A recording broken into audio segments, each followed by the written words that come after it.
नमस्कार दोस्तों। आपको इस वीडियो में हमास के साथ जो युद्ध हो रहा है इजराइल का, उस पर एक जानकारी आपको बताते हैं। हमास के साथ सीजफायर समझौते के तहत इजराइल की सेना ने 9 फरवरी को गाजा के एक प्रमुख गलियारे से हटना शुरू हो गया। इजरायली अधिकारियों ने इस बात की जानकारी दी कि गाजा से इजरायली सैनिक हट रहे हैं और इस समझौते पर आगे बढ़ा जा रहा है।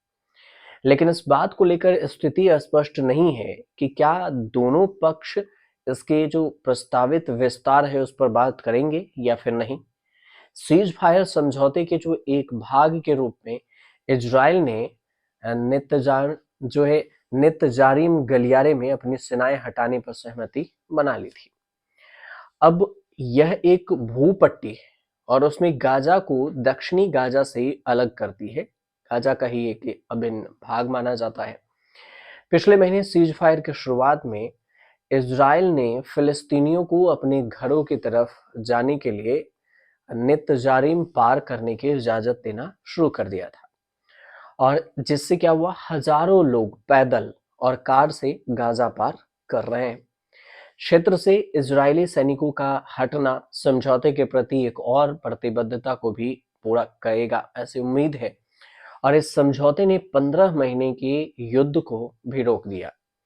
हालांकि ऐसा भी लग रहा है कि दोनों पक्षों ने समझौते के एक दूसरे चरण पर बातचीत में बहुत कम आगे बढ़ी है। पहले चरण की बातचीत हुई है जिसका उद्देश्य युद्ध विराम को आगे बढ़ाना और हमास के द्वारा जो बंधक बनाए गए इजरायली बंधकों को है उसको छोड़ना है, जिसमें से कई बंधकों को छोड़ा भी गया। इजराइल के प्रधानमंत्री बेंजामिन नेतन्याहू कतर में एक प्रतिनिधि मंडल भेज रहे हैं और जो दोनों पक्षों के बीच में जो वार्ता है, बातचीत है, उस पर एक प्रमुख मध्यस्थता है। लेकिन इस अभियान में निचले रैंक के जो अधिकारी हैं वो भी शामिल हैं, जिससे ये भी अटकलें लगाई जा रही है कि इससे सीज फायर को आगे बढ़ाने में कोई सफलता नहीं मिलेगी, सीज फायर रुक जाए। नेतन्याहू द्वारा इस सप्ताह समझौते के दूसरे चरण पर जो प्रमुख कैबिनेट मंत्रियों की बैठक बुलाने की भी उम्मीद है। अब फलस्तीनी स्वास्थ्य मंत्रालय का कहना है कि 23 साल की एक फलस्तीनी महिला है जो कि 8 महीने की गर्भवती है, वेस्ट बैंक में इजरायली गोलीबारी में घायल हो गई थी, जहां इजरायली सैनिक एक व्यापक अभियान चला रहे हैं। पानी की टंकियां और सूटकेस सहित अन्य सामानों से लदी कारें नेजारिम को पार करते हुए जो है सड़कें पार करके आगे की ओर जाती हुई देखी गई। समझौते के तहत कहा गया कि इजराइल को कारों के बिना जांच पार करने की अनुमति देनी है और सड़क के आसपास कोई भी सैनिक नहीं दिखाई देना चाहिए। हमास के प्रवक्ता हैं अब्देल लतीफ अल कानूआ।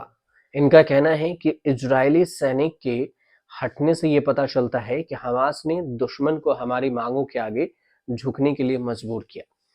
हमास 7 अक्टूबर 2023 के हमले के दौरान जो बंधक बनाए गए थे 33 इजरायलियों को एक एक करके रिहा कर रहा है, जिसमें बदले की लड़ाई रोकी भी जा रही है। सैकड़ों फिलिस्तीनी कैदियों को रिहा किया जा रहा है और युद्धग्रस्त जो गाजा है उसमें मानवीय सहायता बढ़ाई जा रही है। इजराइल ने युद्ध विराम के शुरुआत में फलस्तीनियों को युद्धग्रस्त उत्तरी क्षेत्र में अपने घरों की ओर जाने के लिए नित्जारिम पार करने की अनुमति देनी शुरू कर दी और वहीं से क्रॉस कर रहे हैं लोग, जा रहे हैं। इसके अलावा क्षेत्र से सेनाओं की वापसी समझौते के प्रति एक प्रतिबद्धता भी है और यह भी कोई भी स्पष्ट नहीं है कि इजराइल ने कितने सैनिकों को वापस बुलाए हैं।